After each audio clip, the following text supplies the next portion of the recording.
क्या बात है, क्या बात है, क्या बात है कवि जी, क्या बात है, क्या बात है, क्या बात है कवि जी, क्या बात है कवि जी, क्या बात है कवि जी।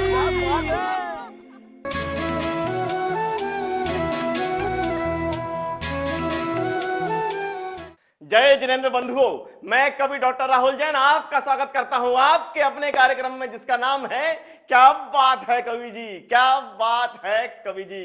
दोस्तों, अपने हौसलों को कभी ये मत बताओ कि तुम्हारी परेशानियां कितनी बड़ी हैं, बल्कि अपनी परेशानियों को ये बताओ कि तुम्हारे हौसले कितने बड़े हैं। और आज हमारे बीच में जो मेहमान आए हैं उन्होंने अपने हौसलों से सफलता के आसमान को जीत लिया है। तो आइए आपकी मुलाकात कराते हैं हमारे आज के मेहमानों से। आज हमारे बीच में भोपाल से चलकर भारतीय पुलिस सेवा में कार्यरत एक बहुत बड़े अधिकारी आए हुए हैं। वह जितने बड़े अधिकारी हैं उतने ही बड़े साहित्यकार हैं, उतने ही बड़े रचनाकार हैं और उतने ही बड़े कवि हैं। और उनका नाम होता है श्री पवन जैन आईपीएस।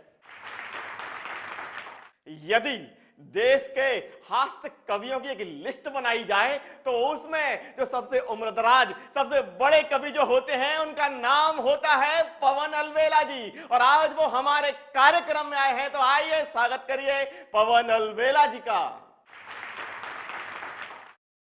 और यदि देश के सुरीले गीतकारों की भी लिस्ट बनाई जाए तो उसमें एक नाम होता है जो पूरे देश में बहुत चर्चित रहते हैं, बहुत चर्चे में रहते हैं, और उनका नाम है मुकेश मासूम।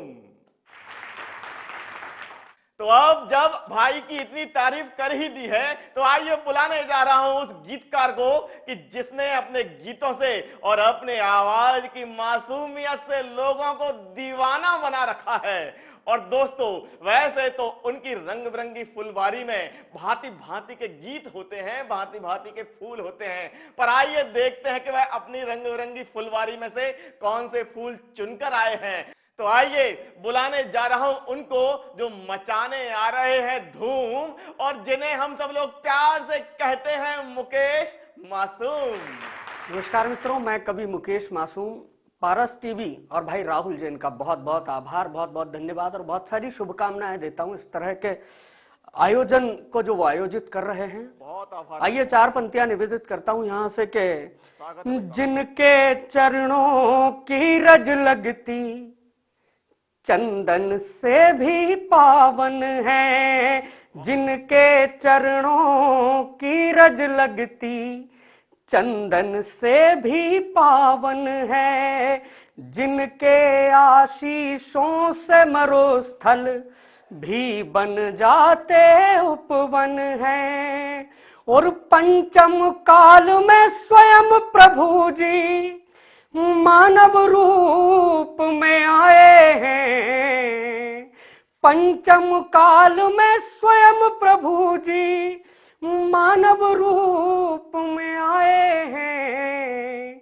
और 24 तीर्थन करके बराबर गुरुदेव के दर्शन हैं, 24 तीर्थन करके बराबर गुरुदेव के दर्शन हैं। बहुत बहुत आभार आपका।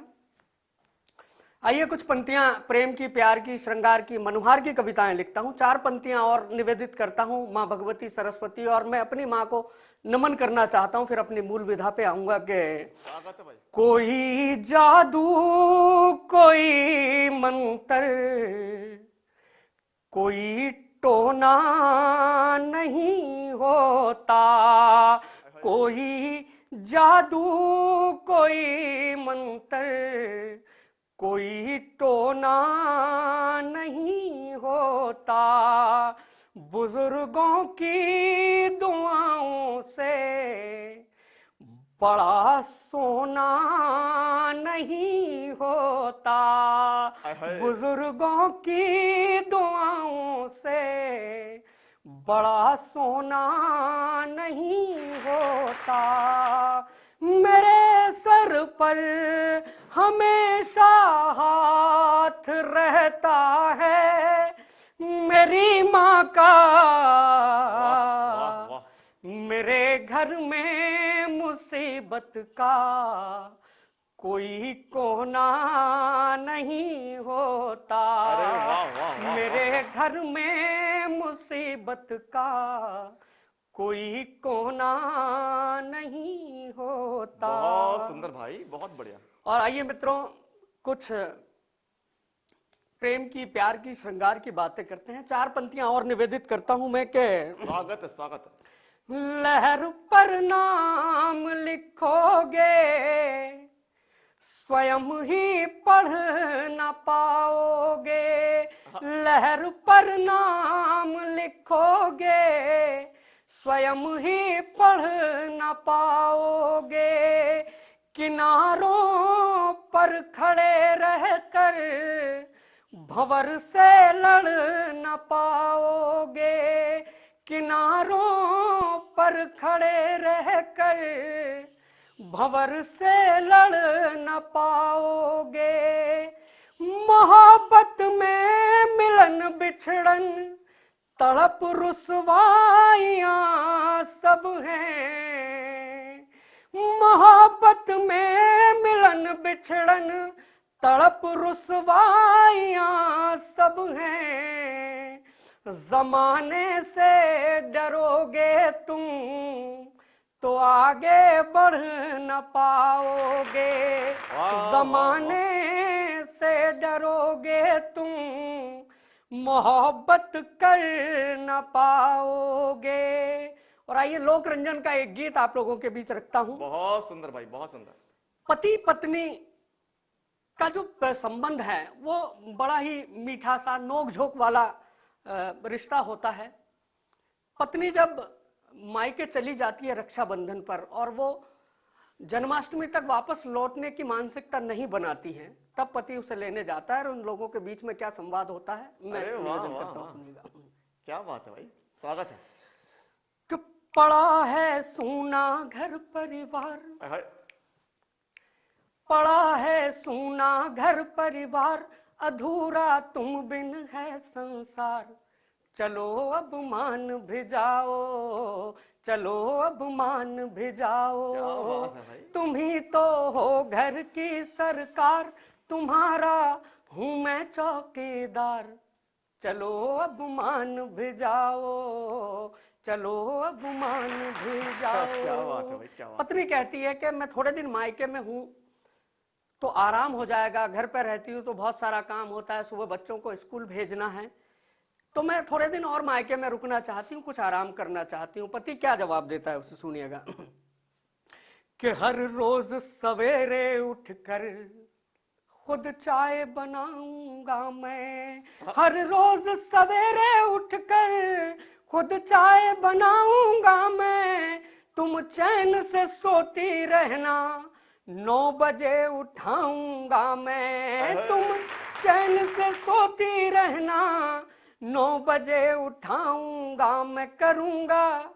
करूंगा बच्चों को तैयार, छोड़ दूंगा स्कूल भी यार। चलो अब मान भिजाओ, चलो अब मान भिजाओ, चलो अब मान भिजाओ। लेकिन इतना कहने पर भी साहब जब पत्नी मानने को तैयार ही नहीं होती है तो अंततः पति कुर्ते कलपते हुए आखिरी प्रयास करता है कि यदि तुम चल दे तो ठीक, अन्यथा जो इनकी मर्जी है वो तो करेंगी। चलो अब मान भिजाओ, चलो अब मान भिजाओ।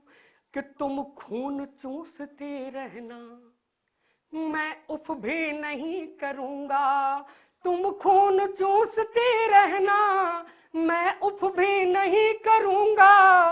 क्या शॉपिंग मॉल सिनेमा सब तेरे नाज सहूंगा। क्या शॉपिंग मॉल सिनेमा सब तेरे नाज सहूंगा। भले ले लेना झुमके हार, भले ले लेना झुमके हार, या साड़ी मैचिंग की 2-4।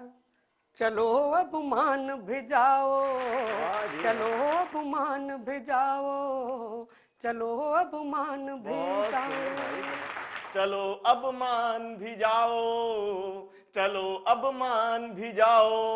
और भाई जब आप बार बार कह ही रहे हो तो हम भी मान जाते हैं कि आप बहुत बेहतरीन और बहुत शानदार गीतकार हैं। और साथ ही में हम कहते हैं क्या बात है कवि जी, क्या बात है कवि जी।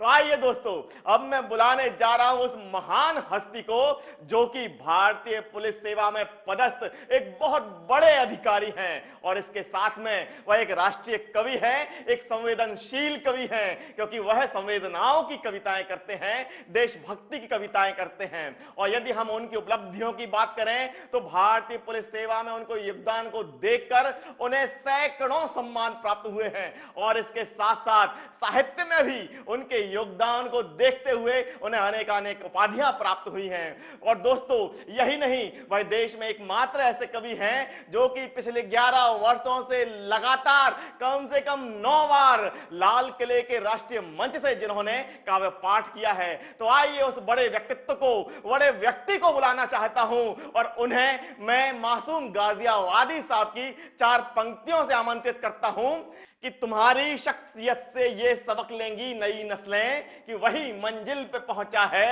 जो अपने पांव चलता है और डुबो देता है कोई नाम तक भी खानदानों के, और किसी के नाम से मशहूर होकर गांव चलता है, किसी के नाम से मशहूर होकर गांव चलता है। तो आइए आपकी जोरदार तालियों के बीच में मैं आमंत्रित करने जा रहा हूं श्री पवन जैन IPS जी को। मैं पवन जैन भोपाल से पारस चैनल के माध्यम से आपसे मुखातिब हूँ। पारस चैनल ने कवियों के लिए एक नया प्लेटफॉर्म दिया है और राहुल जैन जी, वाह बात है, कवि जी का एक बहुत ही कुशल संचालन कर रहे हैं और पिछले 1 साल में पूरे देश में इस कार्यक्रम की बहुत लोकप्रियता बढ़ी है। मैं पारस चैनल का बहुत आभारी हूँ जिन्होंने मुझे इस कार्यक्रम में सम्मिलित होने का मौका दिया। इस देश में आतंकवाद कब मिटेगा, नक्सलवाद कब थमेगा, इस सवाल का जवाब मेरा सिपाही नहीं जानता, पर मादरे वतन पर कुर्बानी देना जानता है। हमला चाहे देश की संसद पर हो, कश्मीर की विधानसभा पर हो, अक्षरधाम के मंदिर पर हो या मुंबई के दिल पर, कोई ना कोई अशोक कामटे, हेमंत करकरे, तुकाराम ओमले, मोहनचंद शर्मा, कमलेश कुमारी, अब्दुल हक और सरदार बलजीत सिंह आते हैं और लोकतंत्र के मंदिर पर सबसे पहले अपना शीश दान करने जाते हैं। बिल्कुल सही कहा सर, बहुत। इस देश की सुरक्षा की खातिर जो खाकी वाले खाक होते हैं उनकी अंतिम इच्छा को व्यक्त करने की एक कोशिश मैंने की है। स्वागत है सर, स्वागत है। आतंकवादियों की गोली से मारे गए वीर सिपाही के शरीर के पास से जब मैंने उसकी डायरी को उठाया तो उसके संस्मरणों में उसकी अंतिम इच्छा को मैंने इस तरह लिखे हुए पाया। मेरी लंबी सेवा में पुलिस थाने के अलावा ऐसा कोई सरकारी कार्यालय नजर नहीं आया जहां पूरे साल 24 घंटे मैंने कभी ताला लटका नहीं पाया। वाह वाह। मेरी जिंदगी में कभी छुट्टी का संडे या मंडे नहीं आया। चारों तरफ जगमगाई जब दीपों की लाली, तो मैंने भी मना ली दिवाली। रंग गुलाल उड़ाती निकली मस्तानों की टोली, तो मेरी भी मन गई होली।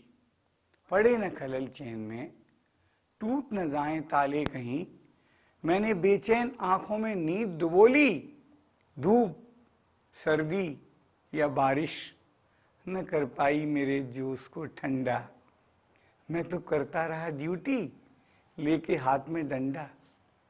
सच कहूं, ख्याल तो मेरे मन में भी बहुत आए, घर जाकर बीवी से बतियाऊं, पिक्चर ले जाऊं, मेला घुमाऊं, बच्चों को पढ़ाऊं, थपकी दे सुलाऊं, पर कमबख्त ड्यूटी ने हमेशा आफत डाली।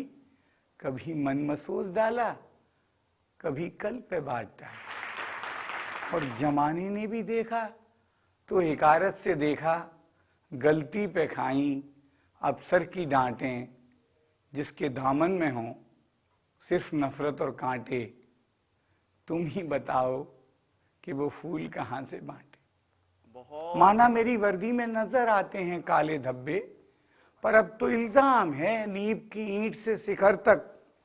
हर कोई बेताब है नहाने को, भ्रष्टाचार की गंगा पैर से सर तक।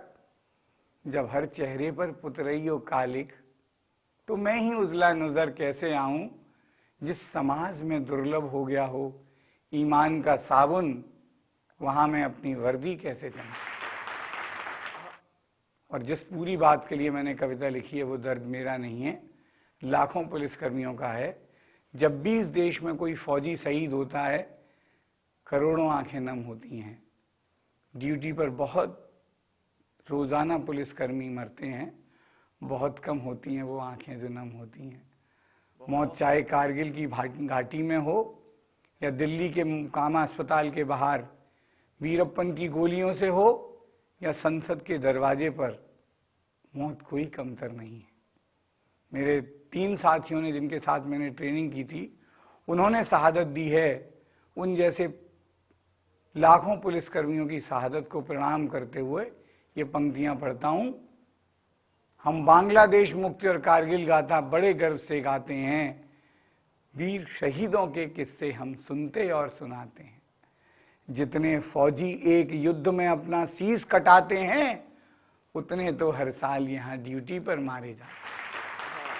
आतंकी और लुटेरों से यह चमन नहीं लुट पाएगा, खाकी वर्दी वालों का बलिदान व्यर्थ न जाएगा। लेकिन जब इतिहास लिखो तुम, कलम उठाओ पन्नों पर, कसम तुम्हें है सच्चाई की, इतना तुम दिखला देना।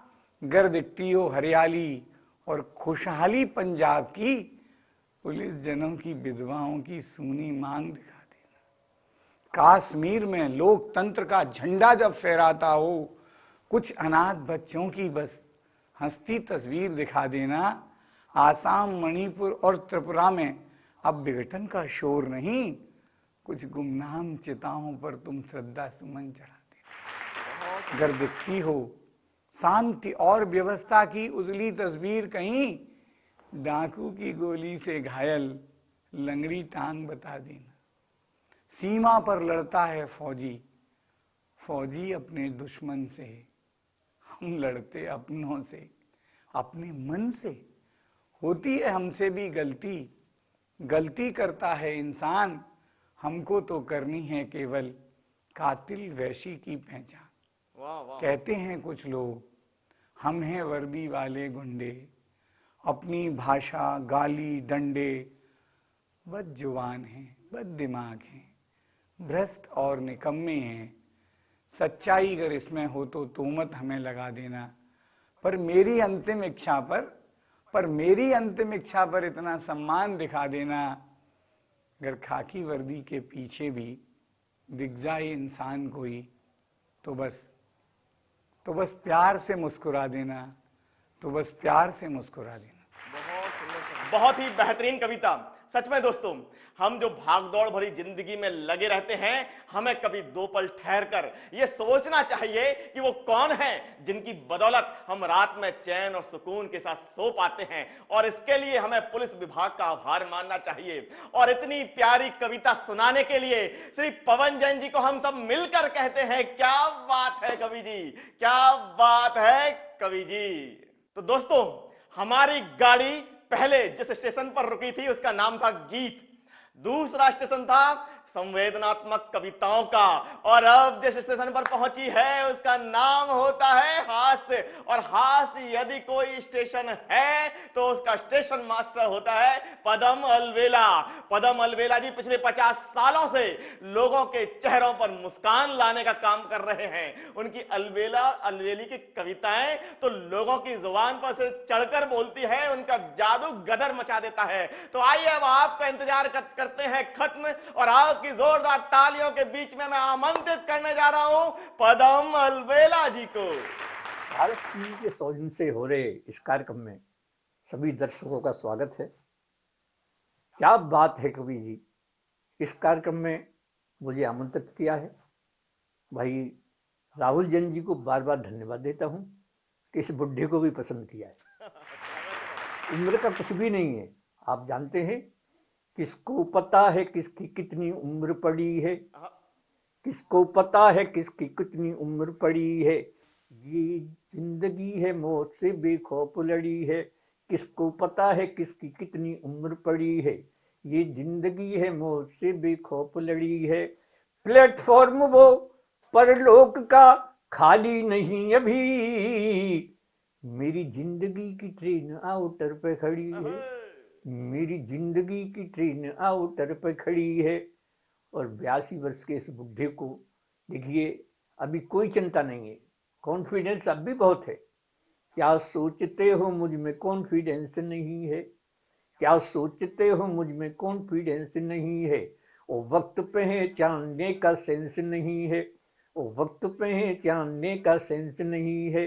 कॉन्फिडेंस भी है, सेंस भी है, वैलिडिटी भी है, पर क्या करूं इस उम्र में बैलेंस नहीं है, पर क्या करूं इस उम्र में बैलेंस नहीं है। बुढ़ापे और जवानी में बड़ा संघर्ष होता है, ये मन की मौज मस्ती है, चरम उत्कर्ष होता है। बुढ़ापे पे न जाओ मन कभी बूढ़ा नहीं होता, बुढ़ापे का दीवानापन बड़ा डेंजरस होता है, बुढ़ापे का दीवानापन बड़ा डेंजरस होता है। खुशनुमा जिंदगी है, खुशनुमा जिंदगी है, इसलिए सब प्यार करते हैं। और साहब आप आगे सुनते जाइए। इस बुढ़ापे में अगर आपके दादाजी ऐसा काम करें तो समझ लो ऐसे दादाजियों का बहुत सम्मान होगा। क्या है ये बुढ़ापा, बस खो मत आपा, खिलता हुआ अंग अंग होना चाहिए। बहू और बेटों के रंग में करो न भंग, टाइम पास करने का ढंग होना चाहिए। और क्या साहब, हाँ में हाँ मिलाते रहो, सबसे बढ़िया बात है।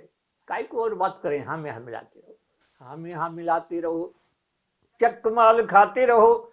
वाणी में सहज हास्य व्यंग होना चाहिए, वाणी में सहज हास्य व्यंग होना चाहिए। और इस उम्र में बुढ़ापे का मजा है जब प्यारी प्यारी बुढ़िया का संग होना चाहिए, प्यारी प्यारी बुढ़िया का संग होना चाहिए। बुढ़िया का संग इस उम्र में बहुत जरूरी है। इसलिए एक इस उम्र का गीत मैं आपको अंत में सुना रहा हूँ, सुनिएगा, आपको बहुत आनंद आएगा, सुनिएगा। अब भी लगती है मुझे बुढ़िया बहुत हसीन, और क्या दिखला दूं आपको वो घंटी वाला सीन। अब घंटी वाला सीन दिखलाए आपको। घर का नाम चमेली, सब कहते हैं अलबेली, अब भी लगती है मुझको ये बुढ़िया नई नबेली। अजी और पुरानी यादों में खो जाती है, अजी और पुरानी यादों में खो जाती है। घंटी सुनते ही दौड़ी दौड़ी आती है। घर का नाम चमेली। और बुढ़े की हिम्मत देखिएगा, प्यार करेंगे जब तक ये दम में दम है, नहीं उम्र का कोई बंधन, अज प्रियतम तो प्रियतम है।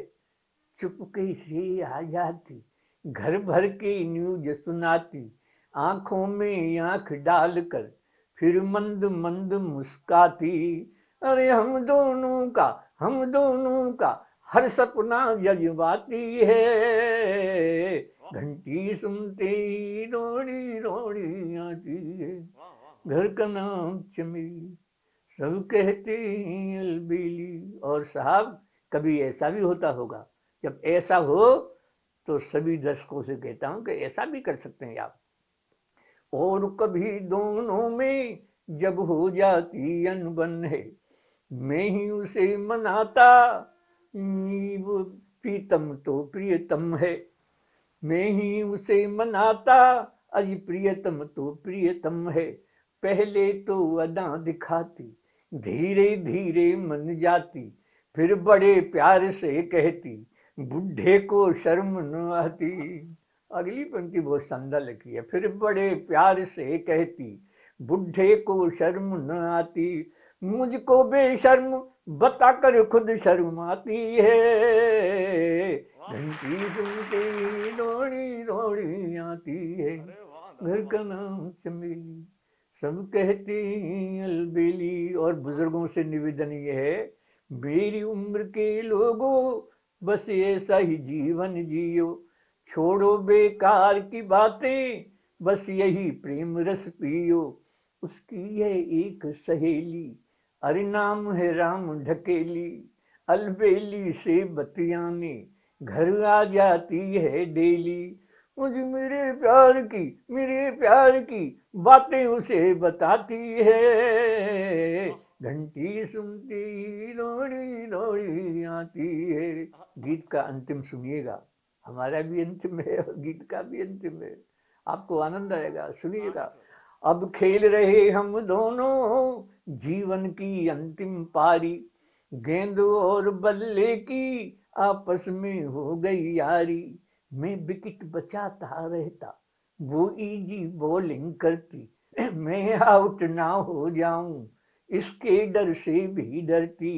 अरे बम्पर बाउंसर से मुझे बचाती है, अरे बम्पर बाउंसर से मुझे बचाती है। उससे एम्पायर की उंगली उठ ना पाती है, उससे एम्पायर की उंगली उठ ना पाती है।